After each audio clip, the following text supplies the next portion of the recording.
এক সেকেন্ডের মধ্যে যে মাথাটা ঘুরিয়েছে, দেখছে পায়ের কাছে আংটিটা সুন্দর করে রাখা আছে এবং ভদ্রমহিলা ঝুঁকেছিল, সোজা হয়ে গেল, এবং ঝুঁকেছিল, চাক করে সোজা হয়ে গেল। তো সঙ্গে সঙ্গে দারোয়ান ধরেছে যে কি, এই তো তুমি রাখলে আংটিটা, আমরা তো একটু আগে ঢুকে তো আংটিটা দেখিনি। আমার দারোয়ানকে ধাক্কা মারা শুরু করেন। ইতিমধ্যে আমার পরিচারিকা এসে গেছে, মানে পরিচারিকা মানে আমার যে আরেক পুরনো পরিচারিকা, সে এসে গেছে, সে ওকে সামলানোর চেষ্টা করে। ও ধাক্কা ফাক্কা মেরেও বলছে আমি এখানে থাকবো না, আমাকে ছেড়ে দিন, আপনার মিথ্যা চোর অপবাদ দিচ্ছেন আমাকে, আমি কিছু করিনি, হেন তেন, আমার কাছে কিচ্ছু নেই। কিন্তু গাটা যেহেতু পাটা পিছলে গেছে, পিছলে গিয়ে ও পাথরের সিঁড়ির উপরে পড়েছে, পড়ে গড়াতে গড়াতে গড়াতে গড়াতে প্রায় 14-15টা সিঁড়ি নিচে গিয়ে পড়েছে, চাতালের উপরে গিয়ে পড়েছে। চারিদিকে টেবিল ল্যাম্প ছড়ানো, কম্পিউটারের কিবোর্ড উল্টে পড়ে আছে, আমার যে বেডরুমটা আর কি, সেটা পুরো তছনছ অবস্থায় আর কি। ময়না দিয়েও কি বাড়িতে না না, শুটিং এ ছিল।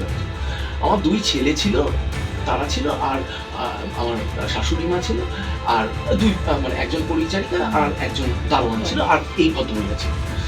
এবারে তছনছ অবস্থায় পরিচারিকার মানে গায়ে হাত গায়ে হাত দিয়েছে। এবং মানে অমানসিক অত্যাচার করেছে। আমি তাহলে একটুখানি লিনিয়ার ফরম্যাটে পুরো গল্পটা বলি। খুব মানে সাধারণ এবং সিম্পল গল্প। এরকম গল্প আমি, আমার দৃঢ় বিশ্বাস আপনাদের সকলের বাড়িতেই হয়েছে, কোনো না কোনো সময় হয়েছে, পাড়াতে হয়েছে, নিজের বাড়িতে যদি নাও হয়ে থাকে পাড়াতে হয়েছে। মানে গৃহ পরিচারিকা চুরি করেছে, এটা একটা খুব মানে সিম্পল জিনিস, এরকম ঘটনা ঘটেই থাকে। সম্রাট তিনি কতদিন কাজ করতেন?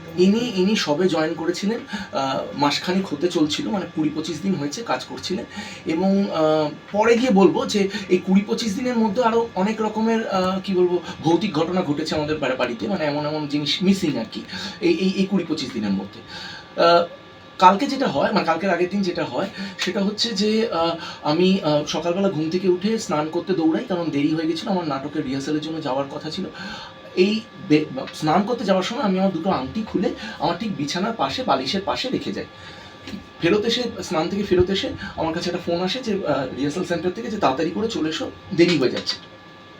আমি তখন তাড়াহুড়ো করে জামা কাপড় পরে বেরিয়ে যাই, গাড়ি করে বেরিয়ে যাই। 13 কি 14 মিনিট আমি ড্রাইভ করেছি। ইতিমধ্যেই আমার মনে পড়েছে যে আমার হাতে আংটিটা নেই, মানে আমি রিয়েলাইজ করেছি যে হাতে আংটিটা নেই।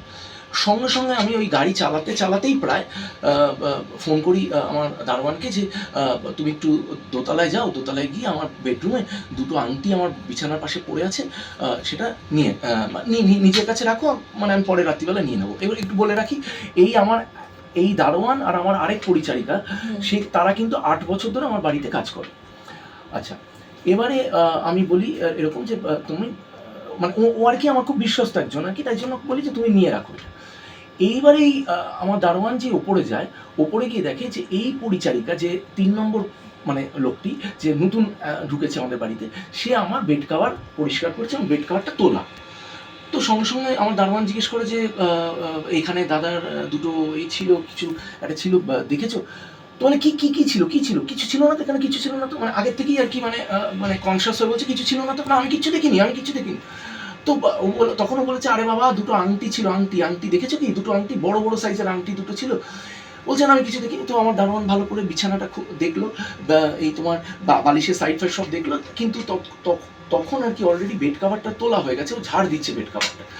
আমার দারোয়ান ঠিক মাথাটা ঘুরিয়েছে এই দেখার জন্য, ওই ড্রেসিং টেবিলের ওপরটা দেখার জন্য। 1 সেকেন্ডের মধ্যে যে মাথাটা ঘুরিয়েছে, দেখছে পায়ের কাছে আংটিটা সুন্দর করে রাখা আছে এবং ভদ্রমহিলা ঝুঁকেছিল, সোজা হয়ে গেল আর কি, এবং ঝুঁকেছিল, চাক করে সোজা হয়ে গেল। তো সঙ্গে সঙ্গে দারোয়ান ধরেছে যে কি, এই তো তুমি রাখলে আংটিটা, আমরা তো একটু আগে ঢুকে তো আংটিটা দেখিনি। তো না, কোথাকার আংটি, কি আমি তো এখনো দেখতে পাচ্ছি না কোন আংটি। তখন আমার দারোয়ান বলেছে অন্ধ নাকি, তুমি দেখতে পাচ্ছ না? মানে এই তো একটা চকচক করছে আংটি, এইটা হচ্ছে সেই আংটিটা আর কি। এবারে বলছে যে আমার দারোয়ান বলেছে যে দুটো আংটি আছে, একটা হীরের আছে, একটা নীলার আছে, দুটো। এবারে ওই মানে এই হীরের আংটিটা আমরা পেয়েছি। এবারে আমার দারোয়ান জিজ্ঞেস করা শুরু করেছে দ্বিতীয় আংটিটা দাও। এবারে উনি বলছেন আমি কিচ্ছু আংটি দেখিনি, আমি জানি না আংটির বিষয়ে, কিছু জানি না। তো ও বারবার করে বলছে, বলছে না। তখন আমার দারোয়ান আমাকে ফোন করে জিজ্ঞেস করেছে যে দাদা, এ তো বলছে আরেকটা আংটি পাচ্ছে না, কিন্তু আমি কিন্তু নিজের চোখে দেখলাম ও কিন্তু বিছানার উপর একটা আংটি রাখলো। এবারে দ্বিতীয় আংটিটাও দিতে চাইছে না। আমি তখন স্পিকার ফোনে তখন কথা হচ্ছে, আমি তখন বললাম ওকে কোথাও বেরোতে দেবে না, প্রয়োজন হলে আমি দেখছি, আমি রিহার্সাল সেন্টারে একবার বলে আসছি যে আমার একটু দেরি হবে, আমি তো প্রয়োজন হলে আসার সময় হরিদেবপুর থানায় একটা ফোন করে দেবো, ওরা পুলিশ অফিসার পাঠাবে। এই কথাটা স্পিকার ফোনে এই ভদ্রমহিলা শোনার পর একেবারে ভদ্রমহিলার টোটাল পার্সোনালিটি চেঞ্জ হয়ে যায়, একেবারে একটা সাইকোতে পরিণত হন উনি আমার দারোয়ানকে ধাক্কা মারা শুরু করেন। ইতিমধ্যে আমার পরিচারিকা এসে গেছে, মানে পরিচারিকা মানে আমার যে আরেক পুরনো পরিচারিকা সে এসে গেছে, সে ওকে সামলানোর চেষ্টা করে। ও ধাক্কা ফাক্কা মেরেও বলছে আমি এখানে থাকবো না, আমাকে ছেড়ে দিন, আপনার মিথ্যা চোর অপবাদ দিচ্ছেন আমাকে, আমি কিছু করিনি, হেন তেন, আমার কাছে কিচ্ছু নেই বলে দৌড় লাগাচ্ছে। আমার দারোয়ান ধরার চেষ্টা করছে, আমার পরিচারিকা ধরার চেষ্টা করছে, কিছুতেই পাচ্ছে না। এবার দৌড়ে নিচে নেমে যেতে গেছে। নিচে যেই নেমে যেতে গেছে, আমার সিঁড়ির কাছে আমার কুকুরটা শুয়েছিল ঠিক সিঁড়ির সামনে, ভুল করে বোধহয় কুকুরের গায়ে পাটা দিয়েছে। এবার যেমন স্মুথ পা যেহেতু, মানে স্মুথ গাটা যেহেতু, পাটা পিছলে গেছে, পিছলে গিয়ে ও পাথরের সিঁড়ির ওপরে পড়েছে, পড়ে গড়াতে প্রায় 14-15টা সিঁড়ি নিচে গিয়ে পড়েছে, চাতালের ওপরে গিয়ে পড়েছে। এবং যেহেতু আমাদের স্টেয়ার কেসটা 3 ফুটের, এবারে মহিলাটি ওই 5 ফুটের কাছাকাছি আর কি, এবার মাথাটা আর কি যেই দিকে রেলিংটা থাকে, লোহার রেলিংটা, সেই দিকে লেগেছে। এবারে মাথা ধাক্কা লাগতে নিচে পড়েছে। কিন্তু তাতেও কিন্তু উনি ক্ষান্তি দেননি, উনি কিন্তু ওই চাতাল থেকে উঠে আবার দৌড় লাগিয়ে নিচে পালাচ্ছেন। তখন আমি তাড়াতাড়ি করে স্পিকার ফোনেই একে বললাম, আমার দারোয়ানকে বললাম যে ওকে কিন্তু কোনোভাবে বাইরে যেতে দিলে চলবে না, কারণ তাহলে ইনভেস্টিগেশনটা পুরো নষ্ট হয়ে যাবে। তুমি তাড়াতাড়ি ওকে ধরো, আমি দেখছি, আমি এক্ষুনি আসছি। তুমি কি ততক্ষণে পুলিশে খবর দিয়ে না দিয়েছিলে? না না তখনও দিই আমি। হ্যাঁ, আমি তখন ফোনে ছিলাম। আমি তাড়াতাড়ি করে রিহার্সাল সেন্টারে ততক্ষণ আমি পৌঁছে গেছি। আমি রিহার্সাল সেন্টারে খবর দিলাম যে আমি একটু পরে আসছি, আমার একটু দেরি হবে বলে আমি বেরিয়ে পড়লাম, আমার গাড়িটা ব্যাক করে বেরিয়ে পড়লাম। বেরিয়ে পড়ে আমি বাড়ির দিকে আসছি। বাড়ির দিকে আসার পথে আমার কি জানি সন্দেহ হলো যে কি করা, পুলিশকে ফোন করা কি না, আমি ঠিক ডিসাইড করে উঠতে পারছি না। এবারে আমি ভাবলাম যে হয়তো এসে হাত পা জড়লে, মানে হয় না, রিকোয়েস্ট করলে তো দিয়ে দেবে। আমি তো পুলিশকে তখন আসার সময় ফোন করলাম না। এসে দেখি আমি আমার বাড়িটা তছনছ অবস্থায়, চারিদিকে টেবিল ল্যাম্প ছড়ানো, কম্পিউটারের কিবোর্ড উল্টে পড়ে আছে, আমার যে বেডরুমটা আর কি, সেটা পুরো তছনছ অবস্থায় আর কি। ময়না দিও কি বাড়িতে না ছিল? না, শুটিংয়ে ছিল আর কি। আমার 2 ছেলে ছিল, তারা ছিল, আর আমার শাশুড়ি মা ছিল, আর মানে একজন পরিচারিকা আর একজন দারোয়ান ছিল, আর এই ভদ্রমহিলা ছিল। এবারে তছনছ অবস্থায় চিৎকার চেঁচামেচি, মাথা ঠুকছে, দেওয়ালের গায়ে, আমাকে ছেড়ে দিন, আমরা কেন মিথ্যা দিচ্ছেন, হেন তেন, এইসব আজে বাজে কথা বলছে। আমি তো এই সিন দেখে ঘাবড়ে গেছি পুরো। আমি তখন ভদ্রমহিলাকে শান্ত করানোর চেষ্টা করলাম, আমি বললাম দিদি আমরা কোনো আপনাকে পুলিশে দেবো না, আমি একদম প্রমিস করছি, গ্যারান্টি, আপনি আমাকে আংটিটা খালি ফেরত দিয়ে দিন, প্রয়োজন হলে আমি আপনাকে 1000 টাকা দেবো, পুরস্কৃত করবো আপনাকে, কিন্তু আপনি দিয়ে দিন ওই আংটিটা। ওটা আমার ক্ষমতার বাইরে গিয়ে আমি আংটিটা কিনেছিলাম, আমার শখ আর কি, গয়নাকাটি পরাটা আমার শখ। আমি এই বছর দুবাইতে গেছিলাম, একেবারে ক্রেডিট কার্ডে কেনা ওই গয়নাটা, এবং ইটস হিউজলি প্রাইসড, সাংঘাতিক দামি। আমি ওটা এখানে পাবো না, আমি তো পয়সা দিলে এখানে পাবো না। ওই ডিজাইনটা এত ইন্টারেস্টিং, ও মা কামাখ্যার পায়ে ছোঁয়ানো ওই আংটিটা, খুব আমার সেন্টিমেন্টাল একটা জিনিস, প্লিজ দিয়ে দিন বললাম। উনি ওই ফাটা রেকর্ডের মতো বলেই চললেন যে আমি কিছু নিইনি। এবার যত নিইনি বলছে তত উনি হাইপার হচ্ছেন। এবার আমাকেও ধাক্কা দেওয়া শুরু করলেন উনি, যা বেরিয়ে যাবেন বলে। আমি বললাম যে ময়নাদি এসে গিয়েছে? না, ময়নাদি অনেক পরে, ঘটনা পুরো শেষ হয়ে যাওয়ার পরে এসেছে।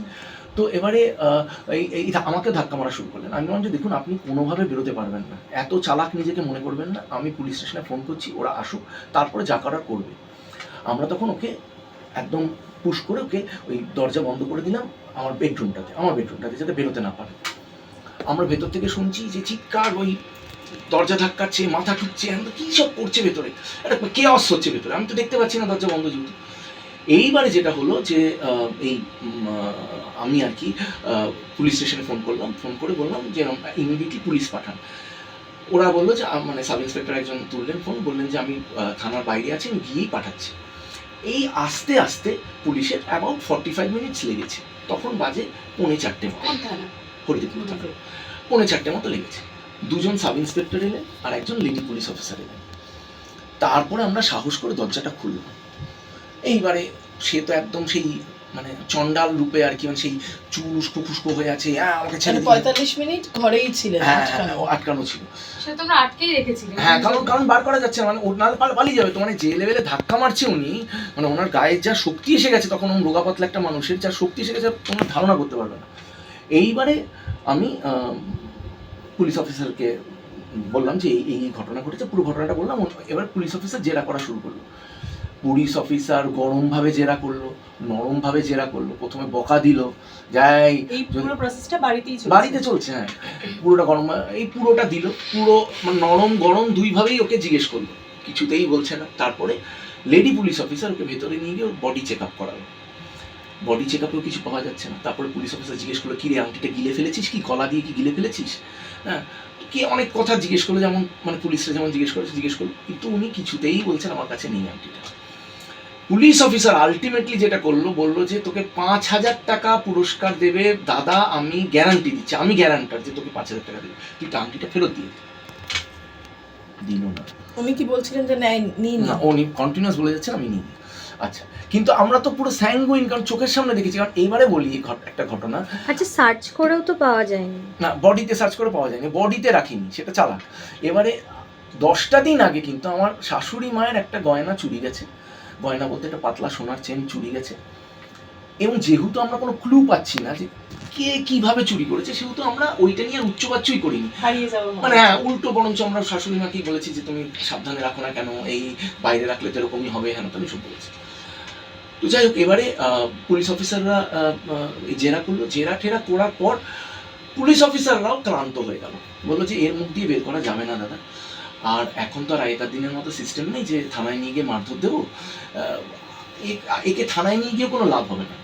তো ওকে বললো যে ভাই তোমার নামে জিডি করছি আমরা, তুমি যদি রাত 10টার মধ্যে যদি এই করে দিতে পারো, মানে ফেরত দিতে পারো, তাহলে আমরা এফআইআর করবো না, কিন্তু 10টার মধ্যে যদি তুমি ফেরত না দাও তাহলে এফআইআর করবো। তো আমি পুলিশ অফিসারকে বললাম যে ও যদি চলে যায় তাহলে কি আমরা ধরতে পারবো কি? বললো না ঠিক, আপনি চিন্তা করবেন না, ওর যদি নিয়ে থাকে ও ঠিক ফেরত দিতে আসবে, দেখবেন 10টার মধ্যে। হ্যাঁ, আর আদারওয়াইজ যদি ও সাপোজ ধরুন ওর বডিতে নেই, তাহলে তো আপনার বাড়ির মধ্যেই কোথাও লুকিয়ে রেখেছে, তো সেটা আপনি পরে হলেও পেয়ে যাবেন। এখন এই সান্ত্বনাই পেলাম আর কি বলবো, কিছু পুলিশের উপর তো আর কিছু কথা বলা যায় না। উনি বললেন যে ওকে ছেড়ে দিন। আচ্ছা, একটা বিষয় উঠছিল যে তোমরা নাকি লাঠি এবং অ্যাসিডের আমি ব্যাপার বলি, প্রথমত বলা হচ্ছে তুমি সেই সময় বাড়িতে ছিলে।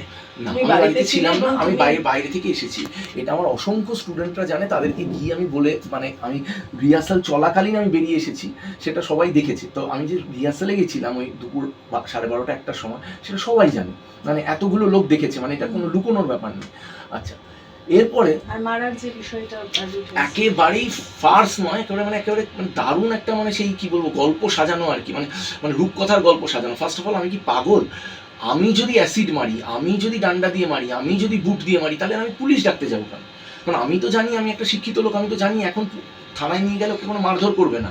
যদি আমি মারধর করার দায়িত্বটা নিয়ে নিই, তাহলে আর আমি পুলিশ ডাকবো কেন? তো যাই হোক, এই হলো, এই করে পুলিশ বললো কে ছেড়ে দিন। আমরাও ডিসিশন নিলাম ছেড়ে দেওয়া, আর কি করবো, মানে হতাশ হয়ে গেলাম। তাও একবার লাস্ট ওনাকে হাত জোর করে বললাম যে দিদি বিশ্বাস করুন, আমার এখনো ইনস্টলমেন্ট চলছে এই আংটিটার, আপনি দিয়ে দিন প্লিজ, দিয়ে দিন। ভদ্রমহিলা তখন এক কথা বলছে, উল্টে উনি আর কি আমাকে হাত জোর করে বলছেন আমি নিইনি।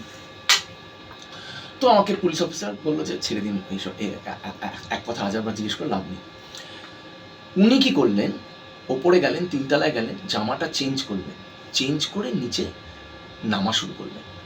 আমাদের যেটা বিশাল বড় ভুল হয়ে গেল চালে, যেই জামাটা উনি এতক্ষণ পরেছিলেন সেই জামাটা কিন্তু আমরা চেক করেছি, কিন্তু যেই জামাটা পরে বেরোলেন উনি, কারণ উনি যখন কাজ করতে আসতেন, সেটা আমি পরে জানতে পারলাম, আমি এতদিন জানতাম না, পরে জানতে পারলাম উনি একটা জামা পরে আসেন, এসে চেঞ্জ করেন, একটা অন্য জামা পরে ঘর ঝাড়মোছ করে, এইসব কাজকর্ম করে আবার ওই জামাটা পরে ব্যাক করে যায়।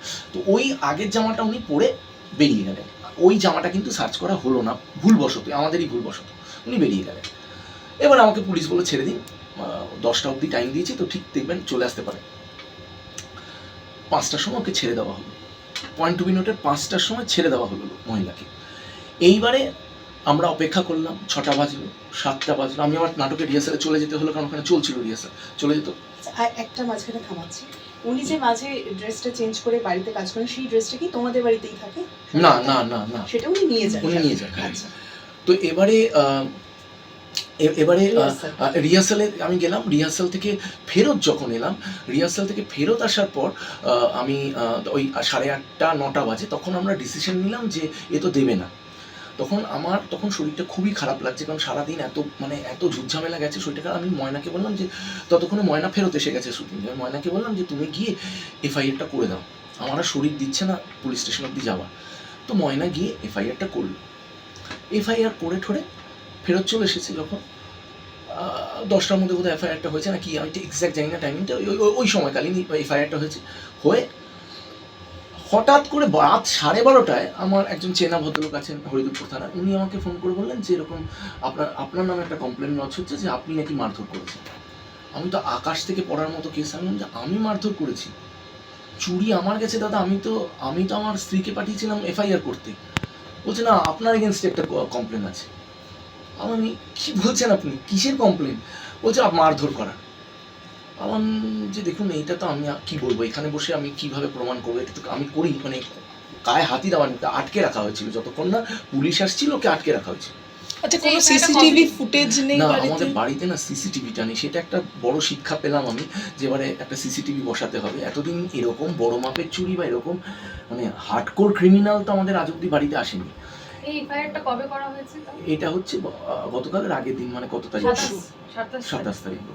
তুমি 27 তারিখ বিকেলে করো এবং আমি জিডি করি বিকেলবেলা, আর 10টার সময় এফআইআর করা হয়, ওই 10টার ওই আশেপাশে আর হবে। উনি করেন সেদিনই রাত্রি 12টায়। 12টার পর 12:30 নাগাদ হবে। হ্যাঁ, এইবার এবার হচ্ছে আমার প্রশ্ন হচ্ছে যে উনি যদি এতই বেধড়ক মার খেয়ে থাকেন, ফার্স্ট অফ অল উনি একটা ইন্টারভিউ বোধহয় কোথাও দিয়েছেন, উনি বলছেন উনি বেরিয়ে গিয়ে নাকি আইসক্রিম লাগিয়েছেন যেখানে ব্যথা হয়েছে। আচ্ছা, ফার্স্ট হচ্ছে যে এরম ধরনের মার খাবে, বুটের লাথি খেয়েছে, মুখে কী সব মারা হয়েছে, এত কাণ্ড, একটা ওই রোগা পাতলা একটা 45 কি 50 বছরের মহিলাকে অত যদি মার দেওয়া হয়, ফার্স্ট সে জামা কাপড় চেঞ্জ করার মুডে বা মানসিকতায় থাকবে? সে তো যে জামা পরে আছে সেটা পরে বেরিয়ে যাবে, আর সেই জামাটা তো কোনো উলঙ্গ নয়, উনি তো প্রপার একটা ড্রেস সালোয়ার কামিজ পরে আছেন। আচ্ছা, দ্বিতীয়ত হচ্ছে যে উনি যদি 4টের সময় বা 3টের সময় বা 2টোর সময় মার খেয়ে থাকেন, উনি রাত 12টা বাজলো নাকি গিয়ে এই এফআইআরটা করতে, বা উনি যাই করে থাকেন, আমি জানি না কী করেছেন, জিডি করেছেন না এফআইআর করেছেন জানি না, উনি যে কমপ্লেন করেছেন সেটা রাত 12টা বাজলো করতে, মানে এতক্ষণ ধরে উনি কী করছিলেন, এতক্ষণ ধরে উনি করছিলেনটা কি? হ্যাঁ, আচ্ছা, তৃতীয় হচ্ছে যে এই আমার যে শাশুড়ি মায়েরও যে গয়নাটা চুরি গেছে সেটা কিন্তু এখনও টোটালটাই ধোঁয়াশায় আছে, এর আগে অবধি কিন্তু কিছু চুরি যায়নি। এই ভদ্রমহিলা লাস্ট 20-25 দিন কাজ করছে, 20-25 দিনেই এই ভৌতিক ঘটনাগুলো ঘটছে, জিনিসপত্র হাওয়া হয়ে যাচ্ছে, এবং তার মধ্যে একটা মানে বড় জিনিসের মধ্যে হচ্ছে এই সোনার চেনটা আর কি, এবং এই আংটিটা তো এই গেল গতকালের আগের দিন এইটা। এবারে যেটা হচ্ছে কিছুদিন বলছি কিছুক্ষণ আগে, ধরুন সকালবেলার দিকে আমার কাছে থ্রেড কলস আসা শুরু করলো যে কেসটা তুলে নাও। কারা করছিল? আজকে সকাল থেকে। খবরটা কালকে ছড়ানোর পর নাকি, মানে তোমার ভার্সনটা তো কালকে থেকেই ছড়াতে শুরু করেছে? হ্যাঁ, আমি জানি না ছড়ানোর পর কি পরের পর কি ও বলছে যে কেসটা তুলে নে, নয়তো পিঠের ছাল চামড়া তুলে নেবো, হেন তেন এইসব বলছে। ট্রেস করা হয়েছে কলটা? না, ট্রেস করা হয়েছে মানে ফোন নাম্বারটা আমার কাছে আছে। হ্যাঁ, এবার পুলিশ বলেছে যে এই নাম্বারটাকে আপনি কমপ্লেন করুন, এই নম্বর বা এই নম্বরগুলি যেগুলো থেকে আসছে সেগুলোতে কমপ্লেন করুন, আমরা করবো এটা। আচ্ছা, এইটা গেল। এইবারে হচ্ছে এই হচ্ছে পুরো ঘটনা, এটা হচ্ছে পুরো অ্যাকচুয়ালি মানে লিনিয়ার ফরম্যাটের ঘটনাটা। এবারে গায়ে হাত দেওয়া তো দূরের কথা, এবং বিবস্ত্র করে ওনাকে যে তল্লাশি নেওয়া হয়েছে সেটার একটা শুনুন, বিবস্ত্র করে তল্লাশি নেওয়া হয়েছে কিনা আমি জানি না, কারণ বস্ত্র নিয়ে না বিনা বস্ত্রতে তল্লাশি করা হয়েছে, ওটা তো পুলিশ করেছে, আমি করিনি, মহিলা পুলিশ করেছে। আমি কি করে জানবো? দরজা বন্ধ করে করেছে তো, আমি কি করে জানবো সেটা? এটা তো মানে মহিলা পুলিশ থানা থেকে এসেছিল, সে এসে করেছে, আমরা থরি করতে যাবো? আমরা কেনই বা করতে যাবো? আমি একটা বডি সার্চ, আমরা একটা নাগরিক, আমরা এত বড় আমি সংস্থা চালাই, এতগুলো মেয়ে এতগুলো ছেলে আমার আন্ডারে কাজ করছে, আমি একজন নিজে অভিনেতা, আমার কি মাথা খারাপ হয়ে গেছে? একটা 50 বছরের মহিলাকে হঠাৎ করে আমি বিবস্ত্র করে বলবো যে কোথায় আংটি লুকিয়ে রেখেছো বলো? আমি কি পাগল যে বলবো যে অ্যাসিড নিয়ে এসো? আমি জানি না অ্যাসিড মারলে কি কেলেঙ্কারি হতে পারে, বা উল্টে আমি ফেসে যাবো এটা জানি না আমি, বা আমি যদি মার লাগাই রড দিয়ে বা লাঠি দিয়ে আমি নিজেই ফেসে যাবো আমি জানি না। এগুলো সব বেকার কথা। এবং সোমনাথ, একটা কথা আমি থামাচ্ছি যে প্রথম যে পোস্টটি থেকে আরো ছড়ায় বিষয়টি, একটি ডিজিটালে একটা পোস্ট থেকে, সেখানে অনেকে কমেন্টস করেছে ইনি এরকম আগেও করেছেন। তোমার কি মনে হয়, মানে কেন এটা? আমি বলি, এখন কমেন্টসে তো কোনো টাকা লাগে না, পুরোটাই বিনা পয়সার গেম, তাই জন্য যার যখন যা মনে হয় তাই লেখে। ফার্স্ট অফ অল আমাকে চেনে কটা লোক মানে ব্যক্তিগতভাবে চেনে কটা লোক, খুব কম লোক, আমার সার্কেল খুব কম, মানে তোমরা যারা প্রেসের লোক আছো, তোমরা রেগুলারলি বিভিন্ন পার্টিসে যাও, বিভিন্ন অনুষ্ঠানে যাও, কটা অনুষ্ঠান আমাকে দেখতে পাও? আমি কোনো অনুষ্ঠান কোনো পার্টিতে থাকি না, আনলেস আনটিল একদম ব্যক্তিগত কোনো বন্ধু হলো, বারবার করে ডেকেছি, অ্যাভয়েড করতে পারছি না, আদারওয়াইজ যাই না। কোনো প্রেমিয়ারেও যাই না, কোনো পার্টিতেও যাই না, কোনো গেট টুগেদারেও যাই না। তো আমাকে চেনে খুব কম লোক, কিন্তু আমাকে জানে হয়তো অনেকে, মানে হয়তো নামটা হয়তো জানে বা মুখ দেখেছি টিভিতে বা হোয়াট এভার ইট ইজ, কিন্তু আমাকে চেনে খুব কম লোক। আমি একটা খুব ছোট সার্কেলে ঘুরে বেড়ানো করি। তো সেই জন্য মানে এই যারা লিখছে অ্যাবসলিউট ট্র্যাশ, মানে এবারে এদেরকে আপনি মুখ থামাতে পারবেন না। শাহরুখ খানের ব্যাপারে লিখছে, সৌরভ গাঙ্গুলির ব্যাপারে লিখছে, মানে স্টলওয়ার্ডসদের ব্যাপারেই লোকে গালাগালি দিচ্ছে। তো আমি তো খুবই সাধারণ নিমিত্ত মাত্র একটা লোক আর কি।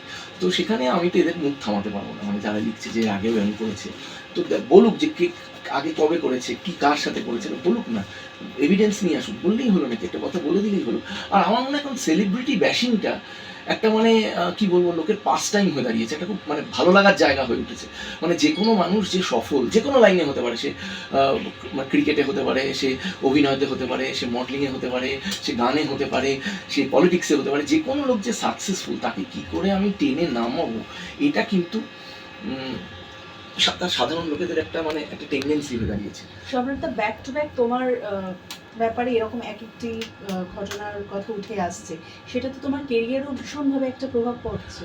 না, আমার মনে হয় না, কারণ আমি বলি যে এই ঘটনা, যেমন আমি বলি আমার একটা অ্যাক্সিডেন্টের ঘটনা হয়েছিল, প্রেস, মিডিয়া, নিউজ পেপার সব ভুল ছাপিয়েছিল।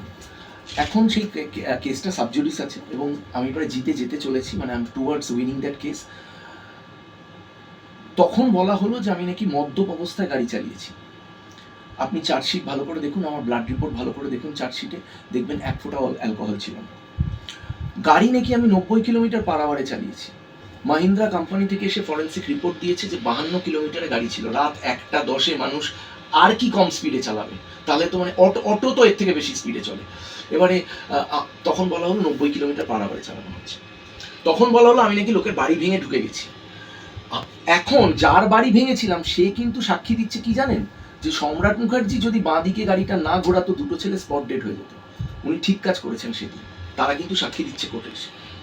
তো অতএব অনেক কথা আছে বা অনেক জিনিস আছে যেটা হ্যাঁ, এবারে বলতে পারেন যে খ্যাতির বিড়ম্বনা একটা তো থাকে, এটা তো একটা খুব পুরনো কথা, খ্যাতির বিড়ম্বনা আছে। এরকম রাস্তায় অ্যাক্সিডেন্ট রোজ গাদা গাদা হয়। এবারে যেই মোমেন্টে সেটা কোনো অভিনেতার সাথে হয়, সেই কেসটা ভীষণ সেন্সিটিভ হয়ে যায়, সেই কেসটা ভীষণ ইম্পর্টেন্ট হয়ে যায়, সেই কেসটা ওয়ান অফ আ কেস হয়ে যায়, এরকম হয়। ওই যেটা বললাম, মানে আমি ইন্টারভিউ শুরুতেই তো বললাম যে সবার বাড়িতে কোনো না কোনো সময় চুরি হয়েছে, কোনো না কোনো সময় কোনো জিনিস মিসিং হয়েছে, তার পাড়ায় কোনো না কোনো পরিচারিকা এরকম চুরি করে পালিয়েছে। এবং দেখুন এখন তো দেখা যাচ্ছে, আমরা যেটা আশেপাশে দেখতে পাচ্ছি, দমদম বলুন, বালিগঞ্জ বলুন, কোথাও বাকি নেই যেখানে নকল আধার কার্ড দিয়ে বাংলাদেশিরা ঢুকে পড়েছিল। এবং এই লোকগুলোই কিন্তু বাড়ির পরিচারিকা বা এরম হিসাবে কাজে ঢুকছে, এবং এরা বড় চুরি করার পর বর্ডার ক্রস করে চলে যেত। এবং এই ঘটনা কোনো জনৈক ঘটনা নয় বা একটা অদ্ভুত ঘটনা নয় যে সম্রাট মুখার্জির বাড়িতে প্রথমবার হয়েছে, এরকম ঘটনা জীবনে হয় না, এই ঘটনা কমন ঘটনা। তো সেই জায়গা থেকে দাঁড়িয়ে আমি খুব একটা আশ্চর্য নই ঘটনাটা নিয়ে, যে চুরি হতেই পারে। এবার আমার যেটা ব্যথা বা আমার যেটা নিজের ওপর করুণা লাগছে, যে আংটি আমার চুরি গেল, টাকার ক্ষতি আমার হলো, কষ্ট আমার হলো, আমি ঋণের দায়গ্রস্ত, মানে আমি কিন্তু আংটিটা মিসিং পাচ্ছি না, অথচ তার ইনস্টলমেন্ট আমাকে এখনো দিতে হবে। সব অসুবিধা আমার, আর আমি কালপ্রিট। শেষ করবো সম্রাটদের শেষ, আচ্ছা একটা জিনিস, এরপরে পদক্ষেপ কি করবে, মানে হ্যাঁ এরপরে পদক্ষেপ খুব অবভিয়াস পদক্ষেপ। নাম্বার 1 হচ্ছে যে ও যদি কোনো কমপ্লেন করে আমার কাছে নোটিশ আসবে, আর আমি যে কমপ্লেন করেছি ওর কাছে নোটিশ যাবে, ওকে জিজ্ঞাসাবার্তা করা হবে, ইন্টারোগেট করা হবে, সিমিলারলি আমাকেও হয়তো ইন্টারোগেট করা হবে। এবারে মানে যেমন হয় আর কি, এবারে কোর্টে কেসটা যাবে আর কি, কোর্টে আমরা লড়ে নেব। মানে মানে মানে আমাকেও প্রমাণ করতে হবে যে আংটিটা ওর কাছে আছে, আর ওকে প্রমাণ করতে হবে যে আমি ওকে মেরেছি। এই হচ্ছে সিম্পল। আংটিটা কি আপাতত পাওয়া গিয়েছে? না, এখনো পাওয়া যায়নি। মানে এবং আমার তো মানে আমি আশাহতই, মানে আমি কিন্তু খুব একটা আশা রাখছি না যে পাওয়া যাবে। ওটা অত লাখ টাকার আংটি একটা, এটা মানে হ্যাঁ, এবারে আমার দোষটা আমি এখন মাথা পেতে নিজেই দোষটা নিয়ে নিচ্ছি। আমার অত দামি জিনিসটা ওরকম করে কেয়ারলেসলি মাথার কাছে রেখে যাওয়া উচিত হয়নি। কিন্তু যেহেতু আমার বেডরুমটা একেবারে এক্সক্লুসিভ, মানে সেক্লুডেড একটা, মানে আলাদা একটা বেডরুম, মানে এখানে আমার বাচ্চারাও ঢোকে না সহজে, ময়নাও ঢোকে না, মানে ওটা একটা আলাদা রুম যেখানে আমার নিজস্ব কাজকর্ম আমি করি। তো সেই ঘরটা ভেবেছিলাম হয়তো যে যেহেতু আলাদা করা, কেউ ঢোকে না, সেহেতু ওইটাতে আমার সুরক্ষিত আমি আর কি। ওখানে তো পরিষ্কার করতে এই ভদ্রমহিলা ঢোকেনি, এবারে এইটাই আমার মাথা থেকে বেরিয়ে গেছিল। এবং এই ভদ্রমহিলা মিস্টিরিয়াস ছিল প্রথম থেকেই, মানে আমি থাকাকালীন বাড়িতে উনি কিন্তু পরিষ্কার করেন না ঘরটা, আমি যখন বেরিয়ে যাই তারপর পরিষ্কার করা শুরু করেন। কেন এখন বুঝতে পারছি, তখন বুঝতে পারিনি। শেষ পর্যন্ত একটাই কথা জিজ্ঞাসা করবো, আমার শেষ। আমি ভুলে গেছি। পজিটিভ জায়গা আছে যে মানে এখন তা একটু যে কোনো দাঁড়াও। মহিলা যদি একটা ভিকটিম কার্ড প্লে করে সেটা, এই আরেকবার বল। হ্যাঁ, দেখো এখানে ডেফিনেটলি ভিকটিম কার্ড প্লে করা হচ্ছে।